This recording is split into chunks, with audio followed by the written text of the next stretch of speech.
नमस्कार दोस्तों, मेरे प्यारे साथियों, मेरे भाई बहनों, फिर से स्वागत है आपका हमारे चैनल GS 365 पे। तो दोस्तों, आज की अगली क्लास, आज की 17वीं क्लास आपके सामने आपके बोर्ड पे, और जिस एनर्जी के साथ, जिस कॉन्फिडेंस के साथ आपकी क्लास ये बढ़ती जा रही है, वैसे ही एनर्जी आपको बनाए रखनी है हर क्लास के लिए, है ना। और अपने ड्रीम को पूरा करना है।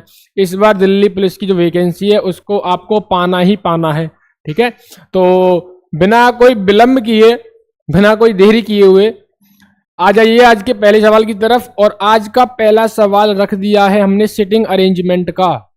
सिटिंग अरेंजमेंट का पहला सवाल आपके लिए ले आए स्क्रीन पर, और शायद बहुत से स्टूडेंट ने ये करना स्टार्ट भी कर दिया होगा।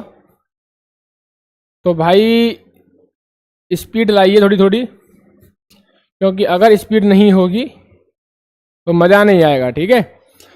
सिटिंग अरेंजमेंट के सवालों में सबसे पहले ये देखो, मेंबर कितने दे रखे हैं, कितने लोग दे रखे हैं। सबसे पहले सवाल कहता है 6 स्टूडेंट्स, 6 विद्यार्थी। कितने हैं? 6 हैं, ठीक है। 6 विद्यार्थी हैं, और कौन कौन है? PQRSTU, उनके नाम भी दे दिए। तो आप एक सर्कुलर टेबल बना लीजिए और उसके पास, उसके आसपास 6 लोगों को बैठा दीजिए। इमेजिन कीजिए, इमेजिनेशन, ठीक है। इमेजिन करोगे, सवाल इजी हो जाएगा सॉल्व करने के लिए, और आप अच्छी तरीके से सॉल्व कर सकते हो, ठीक है। सवाल कहता है आगे, 6 बंदे हैं और एक गोलाकार मेज के आसपास बैठे हैं। उसके बाद कहता है Q is sitting second to left of U। Q जो है बाहिने और दूसरे स्थान पर है। किसके? U के। तो U के बाहिने और दूसरे स्थान पर कौन है? Q। भाई कैसे? अगर मैं U को यहाँ बैठाऊं तो U का फेस कहाँ होगा? सेंटर की तरफ, ठीक है। तो U का लेफ्ट इधर होगा और राइट इधर होगा। तो लेफ्ट में सेकंड प्लेस पर, मतलब बाहिने और दूसरे स्थान पर कौन बैठाया गया है? Q को बैठाया गया है, ठीक है। हमारा सवाल यहाँ तक खत्म हो गया। सवाल की अगली लाइन कहती है T is sitting third to right of P। देखो, इसमें आपको T का और P का जिक्र दे रखा है। किसका? T का और P का। और अब तक हमें नहीं पता चला है कि T कहाँ पे और P कहाँ पे है। अगर आपको नहीं पता चलता है तो थोड़ी देर के लिए, थोड़ी सी देर के लिए उस लाइन को स्किप कर दीजिए। बात उस लाइन पे कीजिए जिस लाइन को, जिन लोगों को आप बैठे हुए उस मेज के आसपास देख पा रहे हो। जैसे कि अगली लाइन कहती है P is immediate neighbour of Q and U। Q and U, देखो Q और U की बात दे रखी है टेबल के आसपास, ठीक है। तो ये लाइन इसको सेटिस्फाई करती है। कैसे करती है? वो कह रहा है कि P निकटतम पड़ोसी है। किसका पड़ोसी है? Q का और U का। भाई Q का और U का निकटतम पड़ोसी तभी हो सकता है जब वो इन दोनों के बीच में बैठेगा। इन दोनों के बीच में बैठेगा। मैंने इन दोनों के बीच में बैठा दिया P को, ठीक है। क्यों? क्योंकि वो निकटतम पड़ोसी है, इमीडिएट नेबर है, ठीक है। जो लाइन स्किप की थी उस पे आ जाओ, ठीक है। लाइन कह रही है T is sitting third to right of P। P के दाहिने ओर, राइट मतलब दाहिने ओर, तीसरे स्थान पे किसको बिठाया गया है? T को बिठाया गया है। तो P का दाहिना ओर इधर है, तीसरा स्थान कौन सा है? 1 2 3। तो T को कहीं यहां बैठा दिया, ठीक। कोई दिक्कत नहीं? कोई दिक्कत नहीं। सवाल पे आ जाओ। सवाल कह रहा है S is not immediate neighbour of U। S जो है, S जो है U का निकटतम पड़ोसी नहीं है। U का निकटतम पड़ोसी नहीं है। अगर U का निकटतम पड़ोसी नहीं है तो U से दूर बैठा होगा। तो S यहां बैठ गया, ठीक है। मतलब 5 चेयर ऑलरेडी भर चुकी हैं, 6ठी चेयर रह रही है, छठा बंदा रह रहा है। और जिस बंदे के लिए रह रही है वो है R। कौन है? R। मतलब R नाम का व्यक्ति उस चेयर पे बैठेगा। अब मैंने 6 लोगों को बैठा दिया है उस गोलाकार मेज के आसपास। सवाल पूछ क्या रहा है? सवाल पे आइए। Who among the following is the neighbour of both U and T। U और T का निकटतम पड़ोसी कौन है? सवाल कहता है U और T का निकटतम पड़ोसी। T आपका ये रहा, U आपका ये रहा। इन दोनों का निकटतम पड़ोसी मतलब इनके बीच में बैठा है, वो कौन है? R है। और आर को मैं ऑप्शन नंबर सी में देख पा रहा हूं और यही मेरा क्या है आंसर है। चलो अगले सवाल पे आ जाओ। सवाल कोडिंग डिकोडिंग का सवाल दे दिया भाई, कोडिंग डिकोडिंग का सवाल दे दिया और सवाल बहुत ही प्यारा, बहुत ही शानदार, करने लायक। एग्जाम में आने वाले सवाल कुछ इस तरह ही हैं। ये पैटर्न आपका इंपॉर्टेंट है और ध्यान से पढ़ के जाइएगा। इस पैटर्न से सवाल किसी न किसी शिफ्ट में आपको देखने को मिलेगा, मोस्टली देखने को मिलेगा, मोस्टली। ठीक है, आ जाओ। करना कैसे है? अब A B I D E को क्या लिखता है, वो क्या लिखता है भाई? जी एफ के डी सी, जो भी है। ठीक है, रिलेशन देखना है, इनमें रिलेशन हमें क्या क्या दे रखा है, क्योंकि हमारा काम रिलेशन देखने का है। ठीक है, हाँ भाई, रिलेशन देखने का काम है, रीजनिंग की बात चलनी है यहाँ पे। ठीक है, देखो ए से वो कहाँ जा रहा है, सी पे। कितना इंक्रीज हुआ? 2। अब 2 कैसे इंक्रीज हुआ? देखो, एक पहले स्थान पे आता है। अगर ए टू जेड में अल्फाबेटिक ऑर्डर में जाऊं और नंबरिंग करूं सारे अल्फाबेट्स की, तो ए मेरा पहले स्थान पे आता है और सी मेरा तीसरे स्थान पे आता है ना। ठीक है, बी के बाद अगर मैं डी पे जाऊं तो बी मेरा दूसरे स्थान पे आता है और डी मेरा चौथे स्थान पे आता है। यहां भी कितना बढ़ा? यहां भी 2 बढ़ा। ठीक है, आगे आइए। मैं अगर आई से के तक जाऊं तो आई मेरा 9वें स्थान पे आता है, के मेरा 11वें स्थान पे आता है। कितना बढ़ा? 2 बढ़ा। ठीक है, आगे आइए।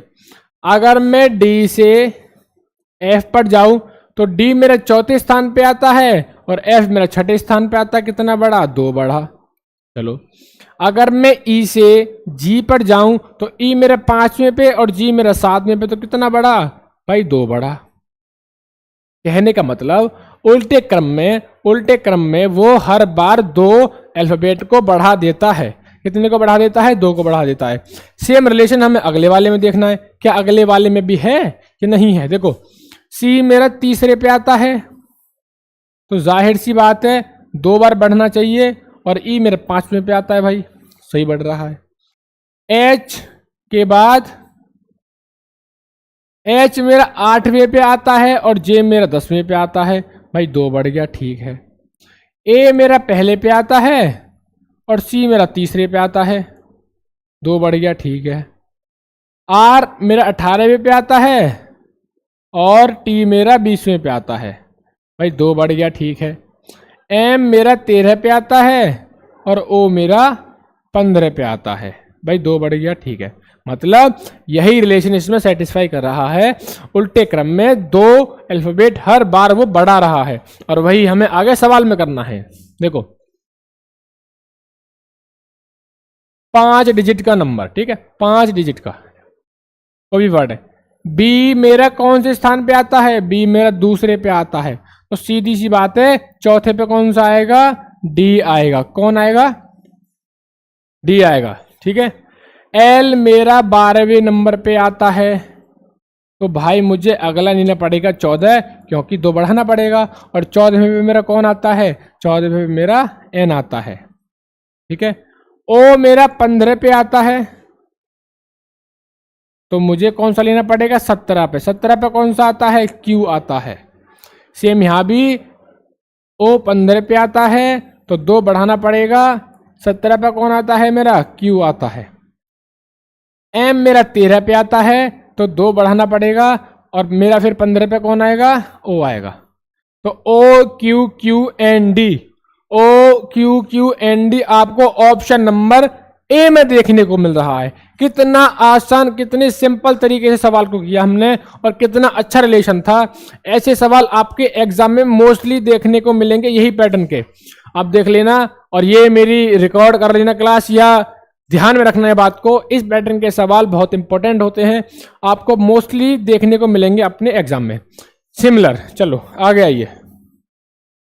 कोडिंग डिकोडिंग का एक और सवाल दे दिया, क्योंकि भाई हर बार देखने को मिला है। एक डैश चैप्टर हुआ, एक कोडिंग डिकोडिंग हुआ, इनसे सवाल बहुत ज्यादा आते हैं आपके एग्जाम में। ठीक है, कम से कम 2-2, 3-3, 4-4 सवाल आ जाते हैं कभी कभी कोडिंग डिकोडिंग के। ठीक है, चलो आइए नंबर सीरीज। अच्छा, सीरीज का सवाल है, सीरीज का। देखो सबसे पहले टी मेरे कौन से स्थान पे आता है, टी मेरा कौन से पे, टी आता है मेरा 20वें पे। ठीक है, 20वें के बाद अगला नंबर है वाई, वाई कितने पे है, 25 पे है।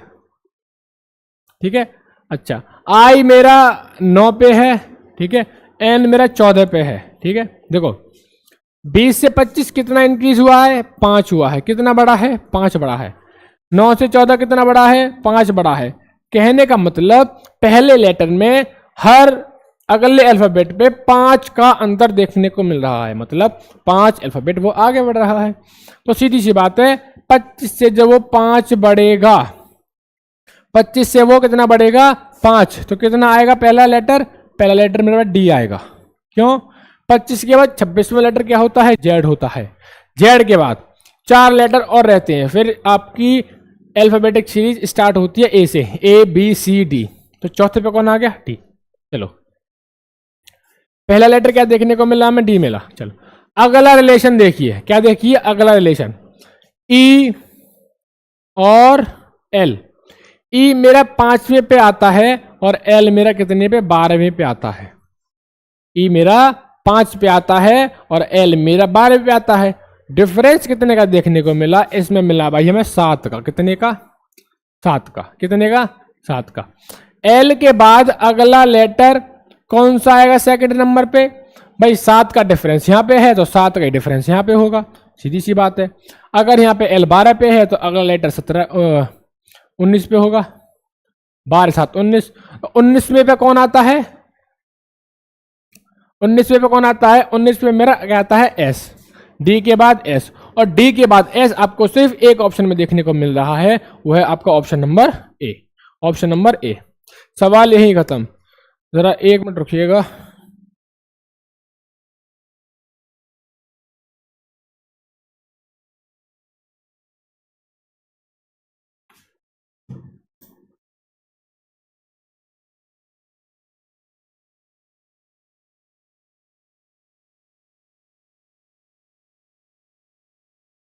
चलो अगले सवाल पे आइए।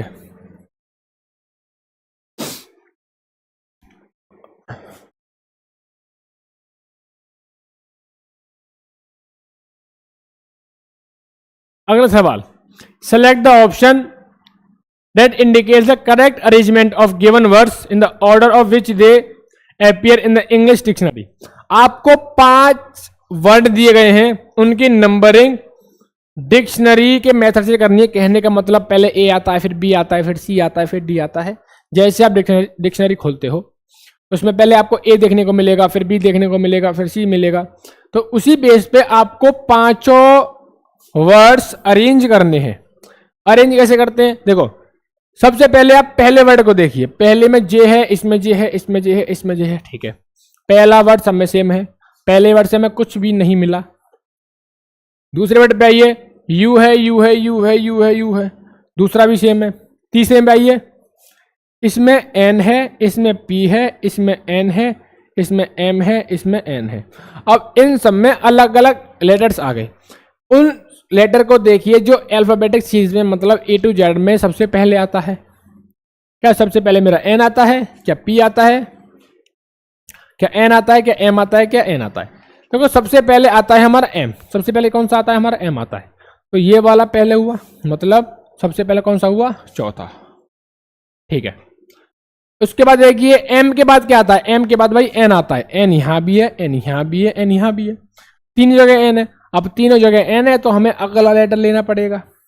अगला लीजिए, अगला है, इसमें सी है, इसमें आई है, सॉरी इसमें जी है और इसमें सी है। देखो जे यू एन सी दोनों में सेम है। आई तो भाई बाद में आता है, इसको भूल जाइए। टी भी है, इसमें टी भी है, मतलब JUNCT। अगला जो लेटर है इसमें है आई है, इसमें है यू है। तो आई पहले आता है या यू पहले आता है, पहले आता है हमारा आई। तो सीधी सी बात है, पहले हमारा नंबर 1 आएगा। 4 के बाद नंबर 1, और 4 के बाद नंबर 1 सिर्फ हमें ऑप्शन नंबर ए में देखने को मिल रहा है। हमें पूरा सवाल सॉल्व करने की जरूरत नहीं पड़ी। क्यों नहीं पड़ी? क्योंकि हमें सिर्फ 2 वर्ड से हमारा आंसर पता चल गया है ना। ये स्ट्रेटजी कह लो या आपका स्मार्ट होने का तरीका कह लो, पूरा सवाल सॉल्व नहीं करना है एग्जाम में भी, ठीक है। अगर आपका इतने से आपका आंसर आ जा रहा है तो पूरा भाई सॉल्व क्यों कर रहे हो? अपना टाइम बचाओ, अपना टाइम बचाओ, और जो टाइम रीजनिंग का बच रहा है उसे मैथ्स में लगाओ, जीएस में लगाओ, कंप्यूटर में लगाओ, किसी में भी लगाओ, ठीक है। चलो अगला सवाल। अगला सवाल कहता है बाई को वो 32 लिखता है, B by E, B by E, वो क्या लिखता है? वो 32 कैसे लिखता है भाई? अल्फाबेटिक ऑर्डर में नंबरिंग करके देखते हैं। बी मेरा दूसरे नंबर पे आता है, ठीक है। बाई मेरा 25वें पे आता है, ठीक है। ई मेरे 5वें पे आता है। अगर मैं तीनों को जोड़ दूं, 25 5 30 और तो 32, तो कितना आ गया मेरा? 32 मतलब 32 आ गया भाई, ये तो ठीक हो गया। चेक करने के लिए दूसरा लेते हैं भाई, चलो दूसरा लीजिए। इंजर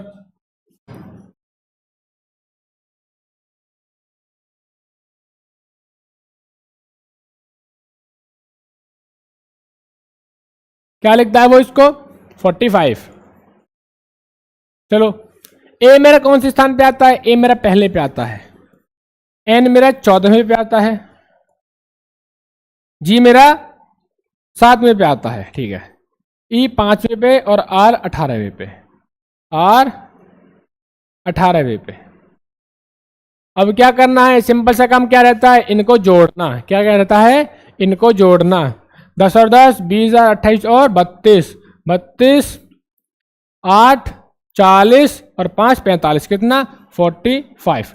जोड़ने के बाद 45 आ गया, मतलब सीधा सीधा सवाल कहता है, सवाल सीधा सीधा कहता है आप जो भी वर्ड दिया गया है उसके लेटर्स के नंबर लिखिए, कौन से नंबर पे आता है, और सबको ऐड कर दीजिए, ठीक है। और सबको क्या कर दीजिए? सबको कर दीजिए ऐड।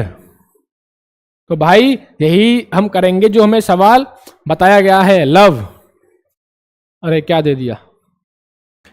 क्या दे दिया? लव दे दिया। लव का बताइए।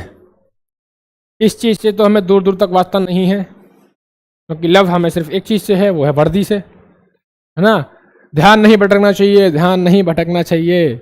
आ जाओ, लव, LOVE, ठीक है। एल मेरा 12वें नंबर पे आता है, ओ मेरा 15वें नंबर पे आता है, एक मिनट। अगला, हाँ, वी मेरा 22वें नंबर पे आता है, और ई मेरा 5वें नंबर पे आता है। कितने पे? 5वें पे। भाई जोड़ दीजिए, जोड़िए। 20 30 40 50 52 और 54, कितना? 54, कितना? 54, कितना? 54। आपको ऑप्शन नंबर ए में दिख रहा है, आपको ऑप्शन नंबर ए में दिख रहा है 54। किसका मीनिंग है वो? लव का मीनिंग है। हाँ, लव कुछ नहीं होता है भाई, आ गया ये कुछ नहीं होता है। इन अ कोड लैंग्वेज किरण को लिखा जाता है 50 40 85 0 95, वसीम को लिखा जाता है 110 0 90 40 60। और तो बताना है तुम्हें। देखो तुम्हें एक चीज दिखाता हूं, देखने लायक चीज क्या है। देखो इसमें आपको कुछ लेटर कॉमन दिख रहे होंगे। कौन से कॉमन दिख रहे हैं? देखो इसमें आई है, आई को उसने लिखा है 40, इसमें आई है, इसमें आई को उसने लिखा है 40, ठीक है, सेम है। तो चलो ए को लिखा है इसने 0, इसमें है ए को लिखा है इसने 0। तो सीधी सीधी बात है, उसने हर लेटर की नंबरिंग देख रखी है अपने हिसाब से, और तुम्हें बस वही देखना है। अब तुम्हें पता चल गया कि हर लेटर की नंबरिंग दे रखी है सवाल ने, है ना। सवाल ने नंबरिंग दे रखी है। अगले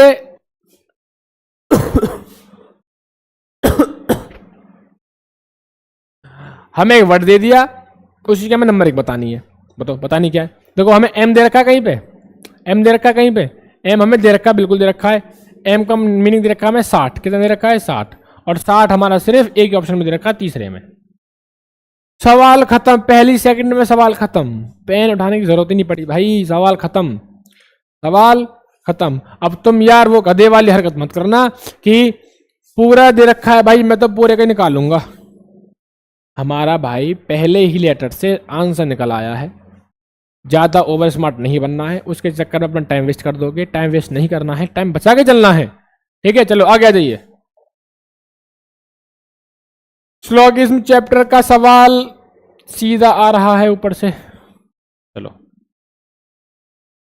इंपॉर्टेंट सवाल है भाई, इंपॉर्टेंट सवाल है।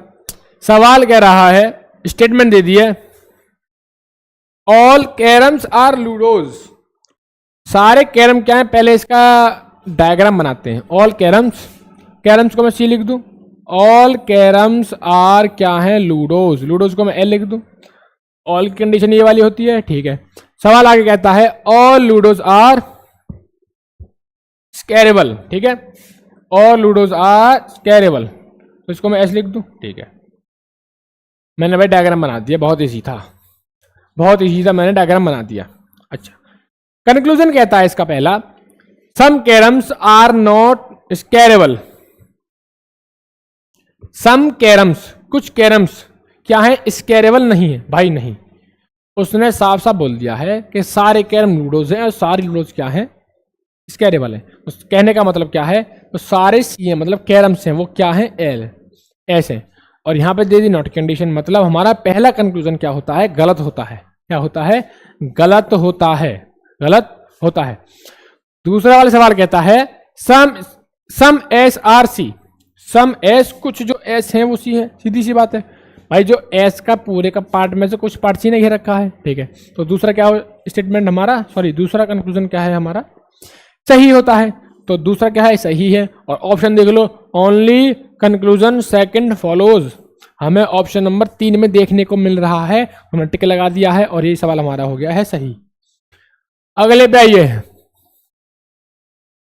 अगले पे आइए भाई, ये एक सवाल और पहचानिए इसमें क्या मेथड, क्या ट्रिक लगाई है सवाल ने, एग्जामिनर ने। और ये सवाल मैं आपको होमवर्क में देता हूं, होमवर्क में देता हूं, और जो बच्चे मेहनत से क्लास कर रहे हैं इस सवाल का आंसर कमेंट बॉक्स में दीजिए भाई। एक सवाल आपका होमवर्क के लिए, इसका जवाब मैं कमेंट बॉक्स में चाहता हूं। क्या कह रहे हो, दे दिया तो अच्छी बात है। तो अगले पे आइए, अगला सवाल, अगला सवाल आपका सीरीज का, देखो 22, 27, 33, 52 और 72, अगला नंबर बताना है। क्या बताना है, अगला नंबर। 22 से 27 गया तो इंक्रीज कितना हुआ, 5 हुआ। 27 से 37 गया तो इंक्रीज कितना हुआ भाई, कितना बड़ा, 10 बड़ा है। 37 से 52 गया तो कितना बड़ा है भाई, वो 15 बड़ा है, कितना, 15। 52 से 72 तो कितना बढ़ गया, वो 20 बढ़ गया। सीधा सीधा पैटर्न है भाई, बहुत इजी पैटर्न है, बहुत इजी सवाल है भाई। 5 बड़ा, 10 बड़ा, 15 बड़ा, 20 बड़ा, तो अगला कितना इंक्रीज होगा, अगला होगा 25, कितना, 25। और 72 और 25 को मैं जोड़ दूं तो मेरा आता है 97, 97, और 97 मुझे ऑप्शन नंबर में ए में दिख रहा है, ऑप्शन नंबर ए में 97 मुझे दिख रहा है, और ये इस सवाल का जवाब है। नोट को लिखता है 6297, क्या, देखो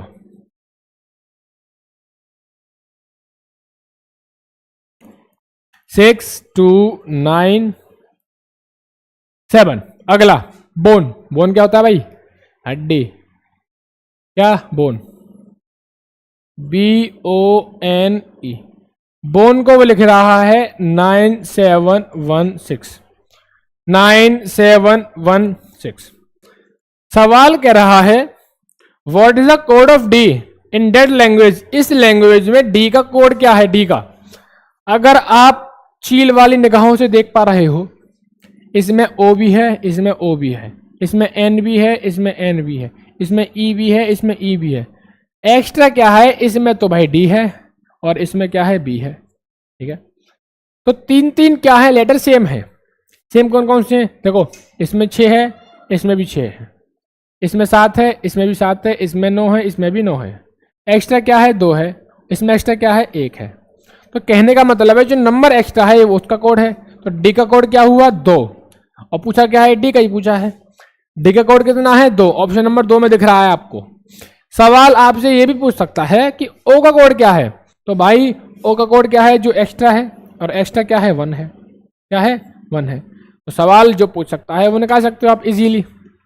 हमसे डी का पूछा, हमने डी का निकाल दिया। चलो आगे आइए।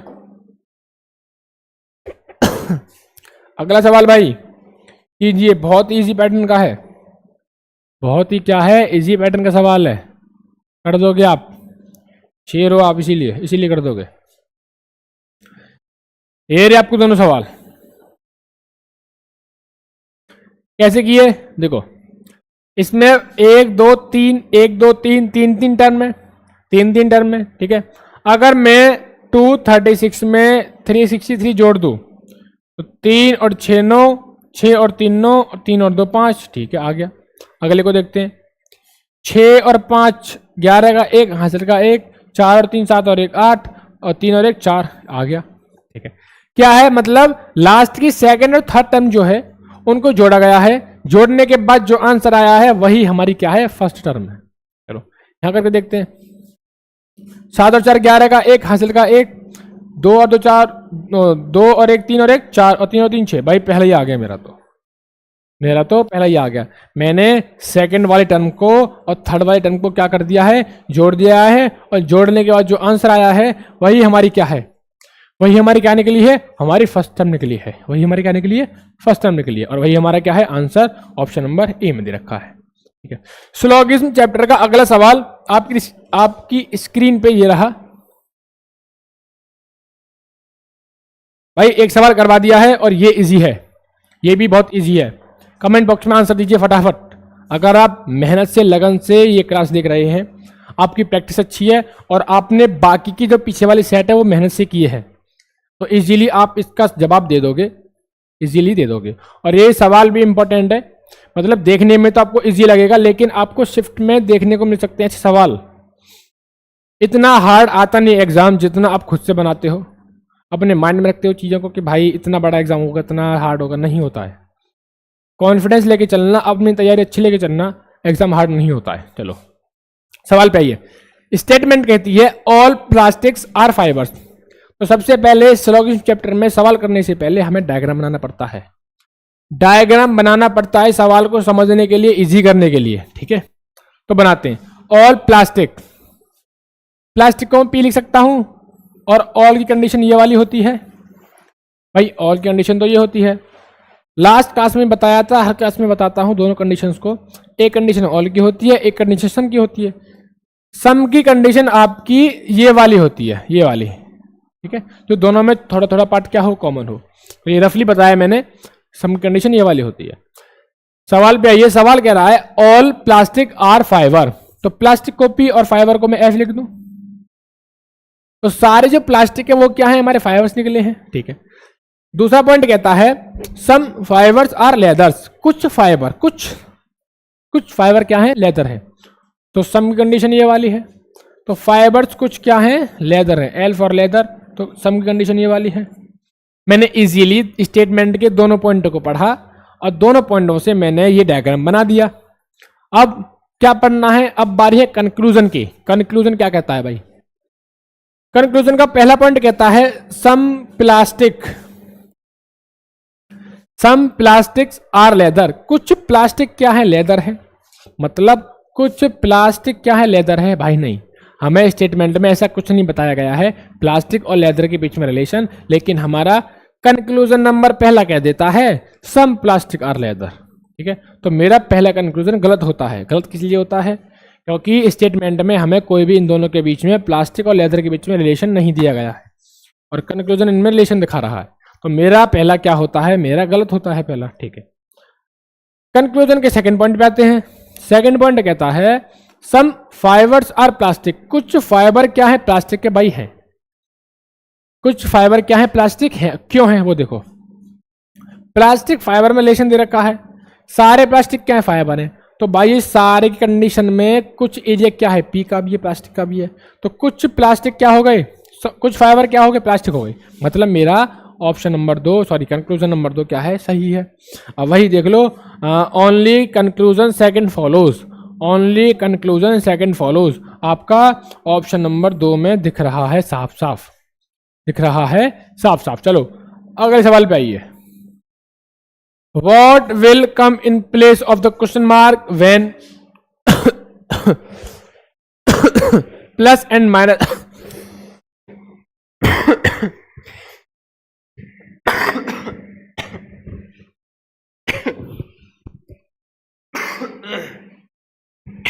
सॉरी तभी थोड़ी सी खराब है। सवाल कह रहा है, अगर प्लस और माइनस की साइंस को इंटरचेंज किया जाए, उसके साथ साथ 8 और 16 डिजिट को भी आपस में बदल दिया जाए, तो मेरा आंसर क्या रहेगा, क्या रहने वाला है। देखो सीधी सी बात है, 3 मल्टीप्लाई 6 प्लस की जगह माइनस, क्योंकि भाई वो प्लस माइनस को चेंज करा रहा है, ठीक है। उसके बाद 16, वो 8 और 16 को चेंज करा रहा है, मतलब आपस में बदलवा रहा है। तो 8 की जगह 16 और 16 की जगह 8, तो 16 की जगह क्या आ गया मेरा, 8 आ गया। माइनस की जगह क्या आ गया मेरा, प्लस आ गया। 8 की जगह क्या आ गया मेरा, 16 आ गया, ठीक है। उसके बाद डिवाइडेड बाई 2 आगे हमें बताना है, ठीक है। बोर्ड मास का नियम कहता है, अगर आप कोई सिंप्लीफाई करते हो, ठीक है, कोई भी सम सॉल्व करते हो, तो सबसे पहले हमें बोर्ड मास का नियम याद रखना पड़ता है, और हर मैं क्लास में बताता हूं बोर्ड मास का मतलब क्या होता है, ठीक है। तो सबसे पहले क्या होगा, इसमें डिवाइड होगा, डी फॉर डिवाइड। 2 से अगर मैं 16 को काटूं तो 8 बार, और 6 से 3 को मल्टीप्लाई कर दूं तो कितना हो गया, 18। 18 minus 8 plus 8, plus minus cut गए, आंसर मेरा क्या रहता है, 18 रहता है। कितना, 18, कितना, 18। और 18 आपको ऑप्शन नंबर ए में, ऑप्शन नंबर पहले में देखने को मिल रहा है, क्या है, 18। चलो अगले सवाल पे आइए। In a code language bring the bags is written S and SMPF, ठीक है। ब्रिंग द बैग्स को लिखता है वो SND और सॉरी ब्रिंग द बैग को क्या लिखता है, ND, SM और PF, ठीक है। और बैग्स ऑफ गोल्ड को लिखता है RGTXSM, ठीक है। ये सेंटेंस है कोई भी, है ना, उनका कोड दे दिया है, ये सेंटेंस है, उसका कोड दे दिया है, ठीक है। ब्रिंग द बैग और बैग्स ऑफ गोल्ड, इन दोनों में आपको एक नंबर, एक वर्ड आपको कॉमन देखने को मिल रहा है, और वो है बैग। बैग यहां है और बैग यहां है, और सीधी सी बात है, अगर बैग दोनों में कॉमन है तो जो बैग का कोड है वो भी दोनों में कॉमन होगा। अब कोड पे आ जाइए, कोड कहता है ND है, SM और PF, RGTX और SM। देखो SM इसमें भी कोड कॉमन है और इसमें भी है, और किसका कॉमन है, बैग का। सीधी बात है, बैग का क्या है, SM। बैग का कोड क्या है, SM। सवाल हमसे यही पूछ रहा है, how is a bag written the given language. Bag को इसी कोड में क्या लिखा गया है या क्या लिखा जाएगा, ठीक है। तो क्या लिखा जाएगा, SM, और SM मेरा ऑप्शन नंबर ए में मुझे दिख रहा है, SM ऑप्शन नंबर ए में दिख रहा है। चलो अगले सवाल पे आइए, आज का आखिरी सवाल, आज का आखिरी सवाल। आखिरी सवाल कुछ सिखा के ही जाएगा आपको भाई, कुछ सिखा के ही जाएगा आपको आखिरी सवाल। अब क्या सिखा रहा है वो देख लो। ये कह रहा है, which two sign should be interchange to make the given equation correct. इस इक्वेशन को सही करने के लिए किन दो साइनों को आपस में बदलना चाहिए, है ना, आपस में बदलना चाहिए किन दो साइनों को। देखो 30 प्लस, देखो सबसे पहले बताया मैंने इंटरचेंज वाले साइन, इंटरचेंज वाले केस में आपको डिवाइड देखना पड़ता है, डिवाइड, ठीक है। डिवाइड क्या आपका इक्वेशन में सही जगह लगा है या नहीं लगा, ट्रिक है भाई, क्योंकि कुछ ऑप्शंस डिवाइड से एलिमिनेट हो जाते हैं। अगर ये मान लो आपका, मैं सपोज करता हूं, मान लो कि मेरा ऑप्शन नंबर डी सही होगा इसमें, खैर मुझे नहीं पता है, मैं एक स्टूडेंट हूं, और इसमें शायद ऑप्शन नंबर डी सही होगा, तो कोई ट्रिक तो है नहीं मेरे पास, है ना। तो मैं क्या करूंगा, पहले ऑप्शन नंबर ए को लगाऊंगा, फिर बी को। बाय ऑप्शन ये सवाल होते हैं, तो कुछ ऑप्शंस को एलिमिनेट करने के लिए कि ये ऑप्शन तो होंगे ही नहीं, उसके लिए हमें हेल्प लेनी पड़ती है डिवाइड की साइन की। क्यों?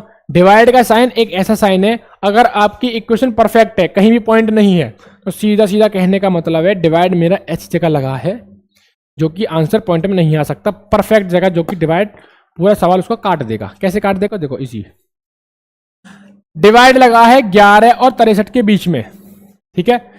क्या अगर मैं 63 से डिवाइड करूं 11 का, तो क्या मेरा परफेक्ट आंसर आएगा? नहीं आएगा। मतलब डिवाइड यहां गलत लगा है, डिवाइड यहां गलत लगा है। और कोई ऐसा ऑप्शन पकड़िए जिसमें डिवाइड अच्छी परफेक्ट जगह लगा हो।